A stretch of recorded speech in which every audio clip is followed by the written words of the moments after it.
महीना तक मेरे नीचे से ब्लड चला। 1 महीना पक्का ब्लड चला। अभी भी मैं दवा खा लेती हूँ, अभी भी मेरा ब्लड चलने लगता है ना, तो ये इसका दर्द होता है। 1 महीना पूरा कंटिन्यू ब्लड चला। आगे की जगह पीछे की जगह बिल्कुल गंदे थी। मेरा इंसाफ चाहिए, मुझे न्याय दे दो। हमको पता नहीं चला क्या हुआ। मुझे न्याय दिला दो। फटा था इसका, आँख फूटी थी और इधर भी ये चीरा लगा था, ये होंठ होंठ कटे थे। बहुत ज्यादा गलत हुआ, मैं नहीं बता सकती। मेरे 3 बार जवान में टाँके लगे, 3 बार में जुड़ी है मेरी जवान, 4 बार आँख का ऑपरेशन हुआ, पीछे भी सर मेरा फाड़ दिया। मैं हाथ जोड़ के निवेदन करती हूँ, अपना सर रख के जिन जिन के पास मेरी आवाज जा रही है, मैं उनके चरणों में सर रख के प्रणाम करती हूँ कि मुझे इंसाफ दिला दो। मैं भीख मांग रही हूँ।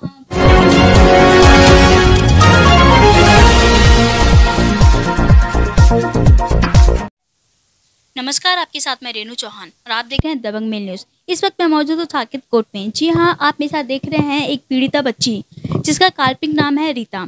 आपको बता दें, बीते दिनों 29 दिसंबर 2022 में इस बच्ची के साथ में एक ऐसी घटना हुई कि जिससे आप सुनेंगे और जानेंगे तो आपकी रूह कांप जाएंगी। ये बच्ची एक गोविंदपुरी में संध्या नामक महिला के यहाँ पे घर पे जो खाना बनाने का काम करती हैं। एक दिन उन्होंने इस बच्ची को बोला कि मेरे घर में पार्टी है, मेरे बच्चे का जन्मदिन है, इनको बुलाया। और उस रात इस बच्ची के साथ में उसके घर पे आए हुए जो युवक थे उन्होंने गैंग रेप किया। ये बच्ची किसी को कुछ बता ना सके, इसकी आंखें फोड़ दी, जीभ काट दी, इसको ऐसी हालत में छोड़ के भाग गए कि ये बच्ची किसी से कुछ ना कह सके। पूरी घटना जानते हैं बच्ची से कि आखिर मामला क्या था। जी, पूरी घटना क्या थी?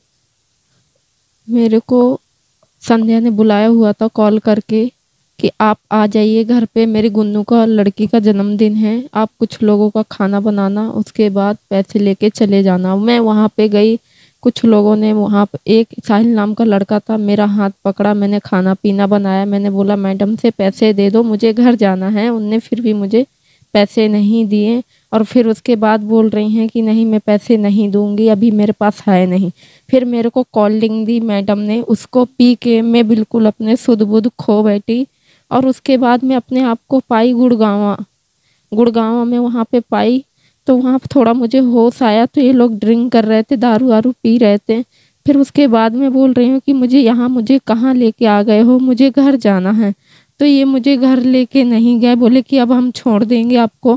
फिर उसके बाद ये मुझे बोल रहे हैं कि छोड़ देंगे, लेने बोले कि चलो आप, छोड़ने के लिए बोले। ये लोग लेके गए, दारू वारू पी रहे थे। वहाँ पे मुझे बदतमीजी भी वहाँ मेरे साथ में हुई।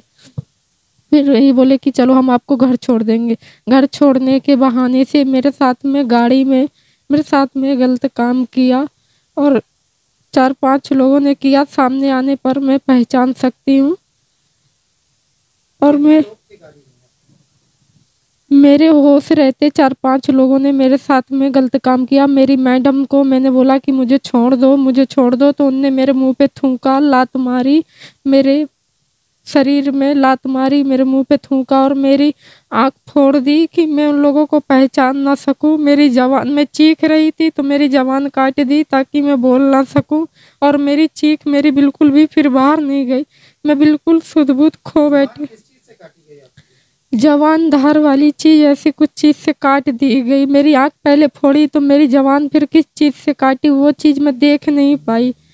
तो और मैं चीख भी नहीं पाई, फिर मैं कुछ कर भी नहीं पाई। मैं अपने सुध-बुध में जैसे खोने वाली थी, मैं चीख रही हूँ। तब भी मैं आवाज़ लगा रही हूँ अंदर से कि मुझे बचाओ बचाओ। इन लोगों ने नहीं बचाया। कोई इधर से खींच रहा, राक्षस जैसे जानवर जैसे मेरे को नोच रहे थे, ऊपर से नीचे से। मेरे को बहुत ज़्यादा पीड़ित हो रही थी, बहुत ज़्यादा दुख हो रहा था मुझे। मैंने इन लोगों से बहुत पुकार लगाई लेकिन इन लोगों ने मेरी बिल्कुल भी नहीं सुनी। और फिर मैं बिल्कुल, मेरे को होश नहीं रहा। फिर जब तक होश रहा मेरे साथ में 3-4 लोगों ने कर लिया था गंदा का। फिर उसके बाद में मेरे को होश नहीं, मेरी जबान काट दी, मेरी आँख फोड़ दी ताकि मैं इनको पहचान ना सकूं। तो फिर मैं सुध-बुध खो गई। फिर जब मैं अगले दिन होश में आई तो हॉस्पिटल में, मैदानता हॉस्पिटल में पाई गई, अपने आप को वहाँ पे मिली मैं। फिर वहाँ पे मुझे संध्या ने, उसके आदमी ने जान से मारने की धमकी दी। मैंने इशारा किया कि मेरे मम्मी से बात करा दो, क्योंकि मैं लग नहीं रहा था कि मैं बच जाऊंगी। तो मैंने बोला मेरे माँ बाप से बात करा दो इशारे में। तो बोली इतना सब कुछ तेरे साथ में हो गया, अभी भी तुझे सुकून नहीं है। तो मेरे को बोले कि इसको ना ठिकाने लगाना है। तो एक साहिल नाम का लड़का था और भी एक लड़का था, तो उनसे बोली कि ठिकाने लगाना है। फिर वहाँ पे मैंने जैसे सुना, मैं बोल तो सकती नहीं थी, जैसे सुना मैं कैसे भी करके अपने आप को बचा के कोशिश करके भागी वहाँ से भागी। तब भी मेरा पीछा कर लिया, मेरे साथ में इतना सब कुछ हो गया, लेकिन मेरे घर वालों को खबर नहीं दी मैं।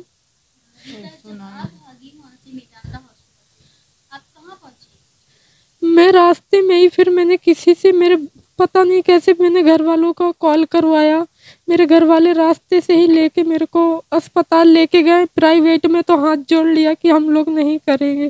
फिर मुझे वहाँ लेके गए एम्स में वो भी आए, ट्रामा सेंटर में। फिर उसके पीछे से ये भी पहुंची। फिर मेरा इलाज वहाँ पे गलत, यानी कि ये कहा जा सकता है कि जैसे आप अपनी जान बचा के मेदांता हॉस्पिटल से भाग रही थी, उसके बावजूद भी जो संध्या है वो आपका पीछा करती रही, ताकि आपको जो है जान से मार दे, ये आपको कहीं ना कहीं ठिकाने लगा दे।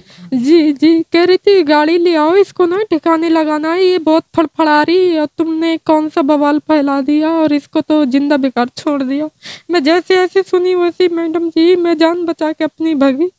फिर वहाँ पर भी मेरा पीछा करते हुए आ गई थी ये मेरा, और मेरे घर वालों की बताने की बिल्कुल भी सूचना नहीं की इन लोगों ने। मैं बहुत ज़्यादा गलत हुआ, मैं नहीं बता सकती। मेरे 3 बार जवान में टाँके लगे, 3 बार में जुड़ी है मेरी जवान, 4 बार आँख का ऑपरेशन हुआ, पीछे भी सर मेरा फाड़ दिया। मैं हाथ जोड़ के निवेदन करती हूँ, अपना सर रख के जिन जिन के पास मेरी आवाज़ जा रही है, मैं उनके चरणों में सर रख के प्रणाम करती हूँ कि मुझे इंसाफ दिला दो, मैं भीख मांग रही हूँ। रीता रो मत, आप ही बताइए, जब आप होश में आपने पुलिस थाने गई? आप पुलिस थाने गई, मेरी पुलिस थाने कोई नहीं लिखी गई, कोई रिपोर्ट नहीं लिखी। थाने गोविंदपुरी थाने में गई। पंकज और रवि सर, और इस बच्चों ने क्या बोला, मेरे हाथ में सिरंज लगा था। इस बच्चों ने क्या बोला कि तुम लोग यहाँ पे ड्रामा करने आ जाते हो, तुम एक काम करो घर जाओ, थोड़ा बहुत पैसे दे देंगे, इलाज करवा लेना। तो मैं इस बच्चों ने कहा, और पंकज सर और रवि सर वहीं पे इस बच्चों के सामने गाली दे रहा। संध्या का आदमी आके वहाँ पे कह रहा है, गंदी गाली दे रहा, रंडी बहन की लोड़ी।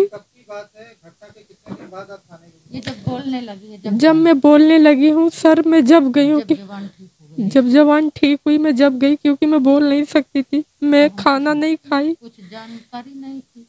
जब ये बोलने लगी, जब हमको थाने में गई। फिर उसके बाद मैं थाने में गई। फिर वहाँ पे मुझे धमकी मिली, वहाँ से भी मुझे धमकी मिली। वहाँ थाने संदीप ने दी, संदीप संध्या का पति। क्या करता है? मुझे नहीं पता क्या करता है। ये संध्या क्या काम करती है? मसाज चलाती, गंदा काम करवाती है। कहाँ है इसका मसाज पार्लर वगैरह? कुछ पता है इसके बारे में? इसका पार्लर तो नहीं पता है, इसका घर ठीक नहीं लगा था तो मैं वहाँ से हट गई थी। कहाँ पे घर है इसका? गोविंदपुरी। गोविंदपुरी में कहाँ पे? गोविंदपुरी 14 नंबर गली। आप वहाँ तक कैसे पहुँची संध्या? आपको कैसे मिली? उसके यहाँ कैसे पहुँची? काम करते थे हम लोग खाना बनाने का, मुझे किसी लेडीज ने बताया था, वो बेचारी खत्म हो गई, तो बोली मुझे बताया था दूसरा वाला घर, तो मैंने उनके पास में किया। मुझे क्या पता ये सही नहीं है, तो मैं वहाँ से हट गई। फिर उसके बाद पैसे देने के बहाने बुलाए मेरे को, मेरे पैसे भी रोक रखे थे 2 महीने के। इतना सब कुछ वहाँ गोविंदपुरी में मेरे को धमकी मिली, थाने के अंदर कोई सुनाई नहीं। और वो पंकज और रवि सर तो इतना हंस रहे हैं। और सर वो सच्चो सर तो कह रहे हैं कि तुम लोग तो जाओ घर, पैसे ले लो थोड़ा बहुत। क्या मैं पैसे लेने के लिए कर रही? मेरी जिंदगी उजड़ गई, मेरे साथ में इतना गलत हुआ। उसके बाद थाने से आप जब वापस आई तो फिर क्या, कैसे पहुंची कोर्ट तक, कैसे यहाँ का रास्ता मिला और फिर उसके बाद आगे क्या हुआ? मैं ये सोच सोच रही थी मैं तो मर जाऊं या आगे फांसी, या तो फिर थाने के सामने कुछ अपने आप को मैं कुछ कर लूं, या तो फिर अपने घर में आगे फांसी कर लूं। मैं तेजाब पीने की भी कोशिश की घर में, और कोर्ट तक मैं ऐसी पहुंची कि मुझे कुछ लोगों ने समझाया कि ये तुम्हारे साथ में गलत तो हुआ है, तुम गलत फिर खिलाई जाओगी, इसलिए तुम कोर्ट जाओ। मुझे कुछ लोगों ने राय दी, मैं कोर्ट आई, मुझे बहुत अच्छे मिले सर, मुझे इतने अच्छे मिले कि भगवान के रूप में मुझे सर मिले। ये मुझे इंसाफ दिला रहे हैं और मुझे न्याय चाहिए, मुझे इंसाफ चाहिए। तो 2 सालों में अभी तक क्या एफआईआर दर्ज हो पाई? अब हुई है, पहले नहीं हुई थी। तो क्या लगता है अब एफआईआर दर्ज होने के बाद आपको न्याय मिलेगा? मिलेगा, भरोसा तो है कि न्याय मिलेगा। मैं कह रही मेरी जिन जिन भाई बहनों के पास आवाज जा रही है वो मेरे सपोर्ट करे, मुझे सहारा बने। मैं भीख मांग रही, मुझे न्याय की भीख मिल जाए, मुझे न्याय की भीख चाहिए और कुछ नहीं चाहिए, और मेरी जान का खतरा है अभी भी। रोती बिलखती चीखती चिल्लाती लड़ी पीड़िता अपनी जान बचाने के लिए आरोपियों के आगे गुहार लगाती रही कि मुझे छोड़ दो। इंसाफ पाने के लिए और आरोपियों के खिलाफ शिकायत लिखवाने के लिए थाने तक भी पहुंची पीड़िता। जो पुलिस प्रशासन हमेशा ये कहता है कि महिलाओं की सेफ्टी के लिए और महिलाओं की क्या जनता की सेवा के लिए तत्पर तैयार है, लेकिन इतना कुछ हो जाने के बावजूद, पीड़िता के साथ गैंगरेप हो जाने के बावजूद भी पीड़िता की शिकायत नहीं लिखी गई। ये कह के टाल दिया गया कि आप लोग ड्रामा कर रहे हो, यहाँ से जाइए। आखिर ऐसा पुलिस प्रशासन ऐसे पीड़िता के साथ में ऐसा रवैया क्यों बरताता है? आखिर ऐसी पीड़िता जो 2 साल तक दर दर भटकती रही इंसाफ के लिए, जिनकी शिकायत भी लिखी नहीं गई थाने में, कोर्ट तक पहुंची। कोर्ट के आदेश के आधार पर यहाँ पे 2 साल बाद आरोपियों के खिलाफ जो है शिकायत लिखी गई, एफआईआर दर्ज हुई, लेकिन अभी भी जो है आरोपी खुलेआम घूम रहे हैं। आगे जानते हैं पीड़िता की माता से कि आखिर उनका क्या कहना है। हमारा ये कहना है कि बच्ची को हमारी न्याय मिले, न्याय मिले हमारी बच्ची का। जो गलत हुआ तो हम उनको गिरफ्तार किया जाए। आपको कब पता चला कि आपकी बेटी के साथ में ऐसी घटना हुई है?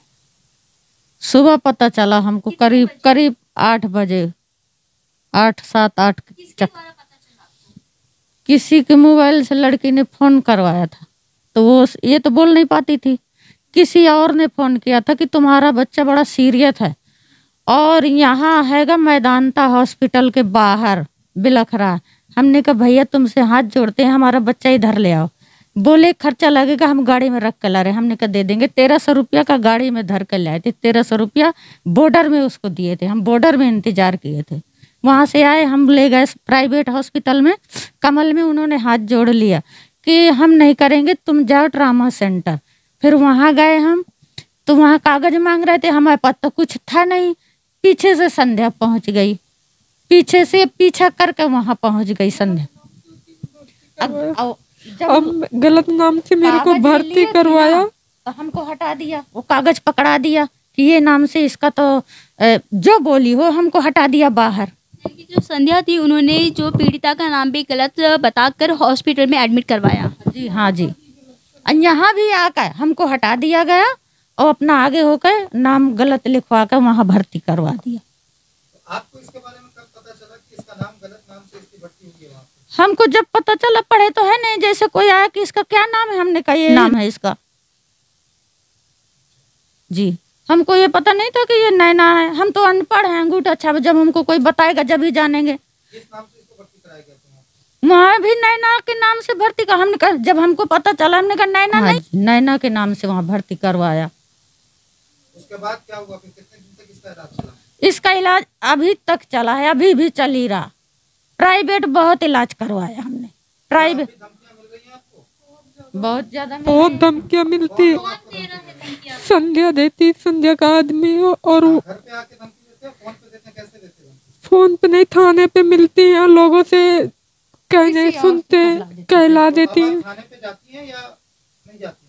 अभी तो नहीं जा रहे थाने में, अब कंप्लेंट दर्ज हुई है। और मैं बहुत ज्यादा, जब मैं वहाँ से निकली थी इतनी तकलीफ में थी कि मेरे 1 महीना तक मेरे नीचे से ब्लड चला। 1 महीना पक्का ब्लड चला। अभी भी मैं दवा खा लेती हूँ, अभी भी मेरा ब्लड चलने ये लगता। होता है ना, तो ये इसका दर्द होता है। एक महीना पूरा कंटिन्यू ब्लड चला, आगे की जगह पीछे की जगह बिल्कुल गंदे थी। मेरा इंसाफ चाहिए, मुझे न्याय दे दो। हमको पता नहीं चला कि क्या हुआ। मुझे खून न्याय- चलता था, हमने कहा सर का मुझे चोट है, न्याय जब दिला सर दो। फटा था इसका, आँख फूटी थी, और इधर भी ये चीरा लगा था, ये होंठ होंठ कटे थे, जुबान कटी थी।